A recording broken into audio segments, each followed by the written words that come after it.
Habari za saizi wa Tanzania wenzangu na wananchi wote kwa ujumla. Naitwa Elizabeth Kasera, ni mwenezi wa vijana Chauma Taifa, lakini ni mjumbe wa kamati maalum ya Chauma Taifa kupitia jukwaa la vijana. Nimeona nije mbele yenu wa Tanzania kuweka sawa kuna baadhi ya sintofahamu ambazo zimekuwa zikiendelea kwa hizi siku chache hapa zilizopita. Tumekuwa tukiona matamshi mbalimbali ya viongozi mbalimbali wa hasa wa Chadema wakituhumiana huko kwa kumtuhumu makamu mwenyekiti wao wa taifa John Heche. Lakini kiuhalisia tunao wanachauma ambao pia wamekiuka na kufanya mahojiano hayo. Na ndio maana nimewiwa na nimeshawishika leo niweze kuliweka hili jambo sawa ili wote tupate uelewa wa pamoja. Hapo tarehe 31 Julai kuna binti aliyejitambulisha kwa jina la Elizabeth Sigera ambaye alisema yeye ni katibu wa Bavicha mkoa huu wa Katavi, na akasema aliowiwa kusema, lakini kimsingi naomba nieleze umma wa Tanzania. Elizabeth Sigera ni mwanachama wa Chauma ambaye ndiyo alikuwa kiongozi wetu wa vijana mkoa huu wa Katavi. Na mimi kama mjumbe wa kamati maalum ya vijana Chauma Taifa, na kimsingi ninaishi katika mkoa wa Katavi, nimeona nije nielezee sintofahamu hii ili tupate uelewa wa pamoja. Na wapo wengi waliofanya, lakini naomba nimgusie Eliza kwa sababu yupo kwenye idara yangu. Na hii imeleta mkanganyiko sana kwa sababu mimi naitwa Elizabeth Kasera, yeye anaitwa Elizabeth Sigera. Kwa hiyo nilipata simu nyingi sana za kwamba inakuwaje na watu wakinituhumu labda ni mimi.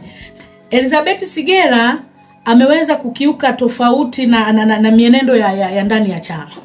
Kwa sababu ametoka hadharani akimtuhumu kiongozi mkubwa wa chama cha upinzani, na ni ukweli usiopingika kwamba Chadema ni chama kikuu cha upinzani. Sasa kwa nini mimi leo ninakuja kuliweka sawa hili? Ni kwa sababu Eliza yupo kwenye idara yangu, na alichokifanya ninaomba Watanzania wakielewe kwamba sio msimamo wa chama na sisi hatuambatani na Eliza. Lakini nitaka mfahamu kwamba Eliza ni mwanachama wa Chauma na sio mwanachama wa Chadema kama alivyojitambulisha. Na kimsingi Eliza ndo alikuwa mwenyekiti wa vijana wa Chauma mkoa wa Katavi. Hata mimi nimepata taharuki sana kuona video ile akijitambulisha kama katibu wa Chadema. Lakini pia mimi niseme kuhama chama ni demokrasia, na kuhama chama sio kosa la jinai. Unaweza ukahama chama muda wowote.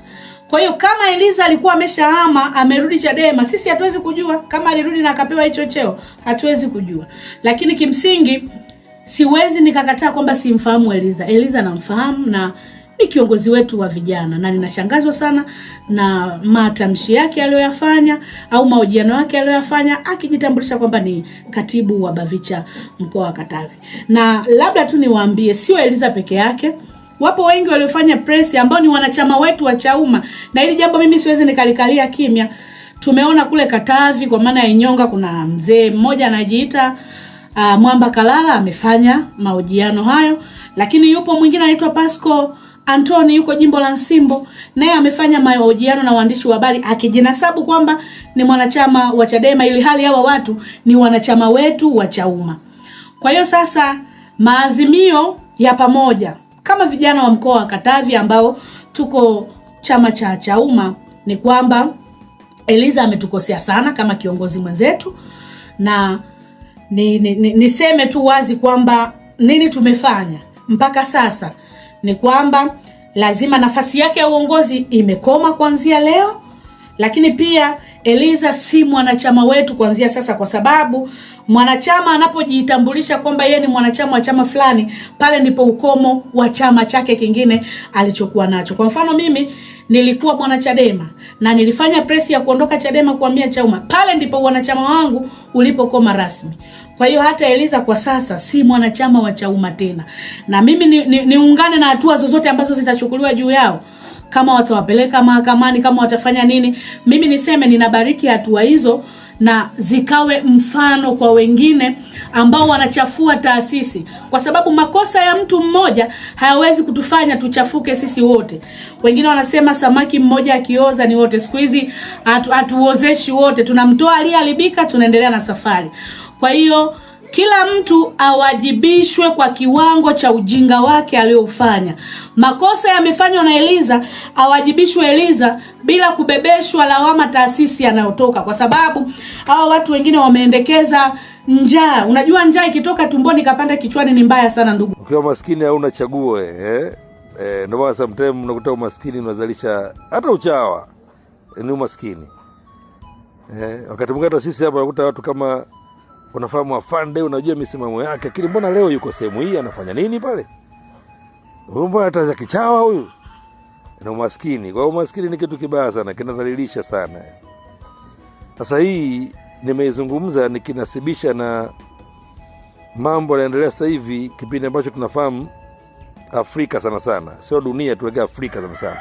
Kutokana na umaskini tumekumbwa na wimbi kubwa la manabii na mitume, si vitu gani ambavyo nadhani maandiko matakatifu wanasema yalisema kwamba kutakuja kutokea manabii na mitume wa uongo, si vitu gani. Lakini sasa hivi Afrika imekuwa too much sana, ambapo tunaegemea kwenye huo umaskini. Na hii ni kwa sababu mimi hapa juzi kati hapa nyumbani kulikuwa na nabii mmoja mkubwa alikuja Morogoro. Nabii, watu walikuwa wengi sana, lakini wakati nabii alipokuja kuna mtu mmoja, ni mwanamke of course, ni nabii mkubwa mmoja ambaye unajua wanawake nao kwenye mambo yao wamejaa sana, na wao ni wepesi sana kupoteza imani. Sijui, lakini wanawake ni wengi kwenye matukio kama haya. Yule nabii mkubwa akawa anachangisha hela kidogo apate aende kwa nabii ili naye atoe mkono. Sijui kama nabii sio bure. Wanaona Mungu hapendi pesa, lakini kuna pesa zinatakiwa ziende. Sasa sijui kama mbinguni kuna eneo la kutumia pesa na Mungu anazitaka. Sasa Mungu si mbinguni, lakini manabii anataka hela. Point yangu ni kwamba yule dada akawa anachangisha hela, mimi nikamoji za nini? Wao naenda kwa nabii. Sasa kwa nini usifanye mpango kaenda hospitali bwana? Na wewe umesema unauma ugonjwa huu. Unajua magonjwa yetu sasa hivi yamekuwa mengi yasioambukiza, mara mtu ana pressure na sukari, mara figo, mara ini. Yaani ile matu kama magonjwa ni mengi kutokana na mabadiliko ya tabia nchi na mfumo wa vyakula, mambo kama kwa naye akawa na magonjwa moja hapa, magonjwa hayo makubwa. Nikasema sasa kwa nini usiende hospitali na ugonjwa wako unajulikana? Akasema hapana kakaangu, Sele nisamee, nikwambie tu ukweli.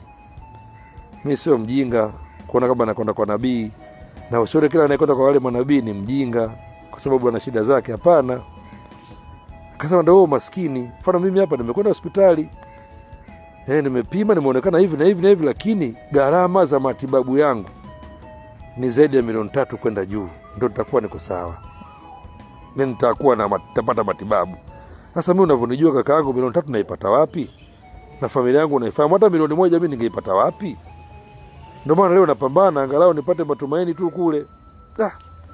Nikasema kweli. Na ni kweli inakuwa hivyo. Na ndio maana unashangaa mwingine amesoma na kila kitu, unashangaa kwa nini anaenda kwa nabii huyu kutafuta hela, kama anaamini ni kwamba huyu anaamini atapona kupitia miujiza, sio hospitali, mgonjwa huyu, na huyu mwingine anaamini kwamba atapata utajiri au hela kupitia miujiza, sio kufanya kazi au michongo. Kweli unasema wajinga sana. Kumbe ukiuliza wale wote changamoto zao ndo kama hizo. Huyu ambaye anakwenda pale kwa ajili ya matibabu ni kwa sababu hana hela za kwenda kujitibu hospitali, gharama